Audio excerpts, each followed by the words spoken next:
வாங்க வீட்டிலேயே மசாலா பொடி சாம்பார் பொடி செய்யலாம். மிளகு வறுத்துக்கிட்டேன், சீரகம் பொரிஞ்சு வர வரைக்கும் வறுக்கணும், பட்டை லவங்கம் வறுத்துட்டு கடைசியாக கசகசா போட்டோன்னா அந்த சூட்டில் பொரிஞ்சிடும், சோம்பு இந்த மாதிரி பொரியிற சத்தம் கேட்கணும். அப்புறம் அரிசி கொஞ்சம் போட்டு வறுத்துட்டேன், உளுந்தம்பருப்பு போட்டு வறுத்துக்கணும், கடலைப்பருப்பு போட்டு வறுத்துக்கணும், எல்லாம் இளவருப்பாக வறுத்துக்கணும்.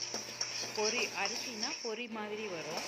அப்புறம் கொத்தமல்லி ஒட்டுக்கா போட்டு இது பண்ணாத, பாதி பாதியாக போட்டு வறுத்துக்கணும். 1/2 கிலோ கொத்தமல்லிக்கு 1 கிலோ மிளகாய் எடுத்துக்கணும். மிளகாய்க்கு வறுத்துக்கணும். இதெல்லாம் சாம்பார் பொடிக்கு. இதே கறி மசாலானா கொத்தமல்லி 1 கிலோ போட்டுக்கணும், மிளகாய் 1/2 கிலோ போட்டுக்கணும். இவ்வளோதான் வித்தியாசம். பிகினிங்கில் அதே தான். கறிவேப்பிலை ஒரு கட்டு போட்டுட்டேன்.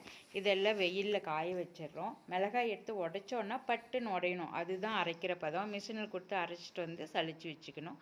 இது கறி மசாலா, ஏன்னா இதில் கொத்தமல்லி அதிகமாக இருக்கும். இந்த மாதிரி வீட்டிலையே செஞ்சுக்கோங்க.